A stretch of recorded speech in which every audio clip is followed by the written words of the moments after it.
Welcome back to Book Talks with the Holocaust Memorial Museum of San Antonio. I'm Julie Zucker, the Education Coordinator. We invite you to visit our website at hmmsa.org.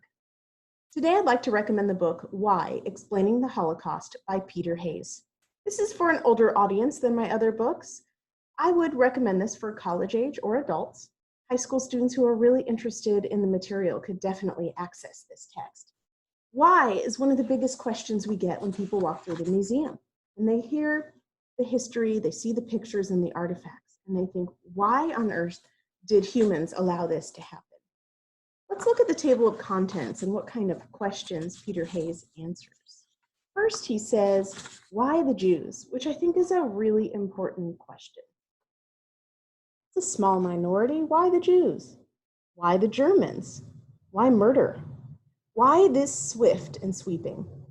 Why didn't more Jews fight back more often? Although we in the museum know that survival in itself, because of the situation, was a form of resistance. The sixth chapter is Homelands. Why did survival rates diverge? Onlookers. Why such limited help from outside? And finally, Aftermath. What legacies? What lessons? Let's read the introduction. I really appreciate that the first question he asks is, why another book on the Holocaust? And I appreciate this because as a Holocaust educator, there are an endless amount of books that I could read on this subject and recommend to others. So why am I recommending this one to you? 70 years after the Holocaust ended, it continues to resist comprehension. Despite, or maybe because of, the outpouring of some 16,000 books cataloged at the Library of Congress under the heading, despite the proliferation of museums and memorials, despite the annual appearance of new cinematic treatments, and despite the spread of educational programs and courses devoted to the subject, a coherent explanation of why such ghastly carnage erupted from the heart of civilized Europe in the 20th century still seems to elude people. Indeed, perhaps the adjectives most frequently invoked in connection with the Holocaust are unfathomable, incomprehensible, and inexplicable. These words attest to a distancing reflex, an almost instinctive recoiling and self-defense. To say that one can explain the occurrence of the Holocaust seems tantamount to normalizing it. But professing that one cannot grasp it is an assertion of the speaker's innocence, of his or her incapacity, not only to conceive of such horror, but to enact anything like it. Small wonder that incomprehension in the default position in the face of the enormity of the Holocaust, even though that stance blocks the possibility of learning from the subject, self-protection is the only reason for the enduring difficulty of coming to intellectual grips with the Holocaust, however. Another is the complexity of the task. To understand the Holocaust requires solving multiple puzzles around it. In the course of teaching the subject to American undergraduates for almost 3 decades and lecturing widely to both academic and general audiences, I have come to recognize 8 central issues that people grappling with the subject find most perplexing. Some of these issues involve acts of commission, some concern acts of omission, and still others entail both. All require interlocking clarification before a mind can comprehend and account for the cataclysm.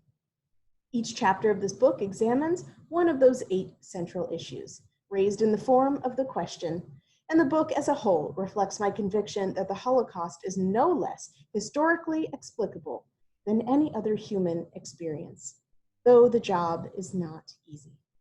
In answering these questions, I bring to bear expertise that is unusual among students of the Holocaust. I am by training an economic historian. That does not mean that I foreground material motivations for murder. In fact, I contend that they were secondary to ideological motives. My background makes me, however, alert to numbers and their significance, and I deploy them frequently in order to demonstrate their powerful interpretive effects. The second distinguishing feature of my account is its dialectical origins. This is not a book driven by a thesis that the author wants to prove, but rather a work that emerged out of a give and take of many years of teaching and public speaking, during which I learned which aspects of the subject people most want clarified and why, directed my reading and thinking toward identifying the most reliable responses that scholarship can offer, and then honed ways that made that knowledge accessible and memorable as I could. Alongside its explanatory purpose, this book also has another goal: to set the record straight. As the late historian Tony Judt observed, quote, "Impossible to remember as it really was. The Holocaust is inherently vulnerable to being remembered as it wasn't," end quote. Numerous myths have grown up around the subject, many designated to console us that things could have gone much differently if only some person or entity had acted more bravely or wisely. Others intended to cast new blame on favorite or surprising villains, or even on historians of the subject. This book dispels many such legends. From the notion that anti-Semitism brought Adolf Hitler to power in Germany, to the belief that a large number of major perpetrators of the Holocaust escaped punishment afterward. And the final chapter reviews and debunks the most prevalent ones, including the loud and recurrent claim that the Holocaust never happened. The arc of the book's argument is as follows. The Holocaust was the product of a particular time and place: Europe in the aftermath of the Industrial Revolution and the upheavals of World War I and the Bolshevik Revolution. These were the contexts in which ancient hostilities toward Jews and Judaism, deeply rooted in religious rivalry, but updated with the trappings of modern science, turned into a fixation on removing Jews from civil society as a magical solution to all social problems. Germany was where the fault lines of disruption lifted this belief to power during the 1930s. But the murder of the Jews of Europe was neither pre-programmed by German history nor an exclusively German project.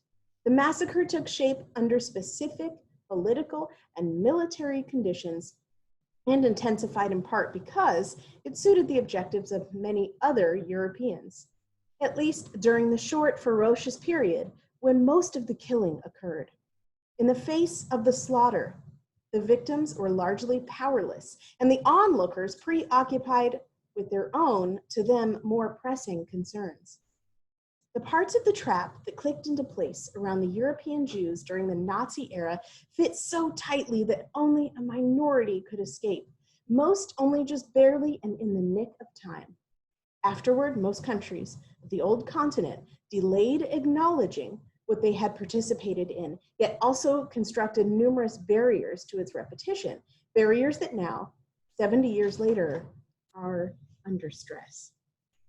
The pace of specialist research on the Holocaust has outrun most people's ability to keep up and to integrate new findings into a general interpretive picture. Even as misleading notions about this subject have gained ground, antiquated ones linger. Given this, people interested in the subject need a comprehensive, stock-taking, directed squarely at answering the most central and enduring questions about why and how the massacre of European Jewry unfolded. This is what the book offers. We hope you'll join us in reading Why? Explaining the Holocaust by Peter Hayes. And we'll see you next time on HMMSA Book Talks.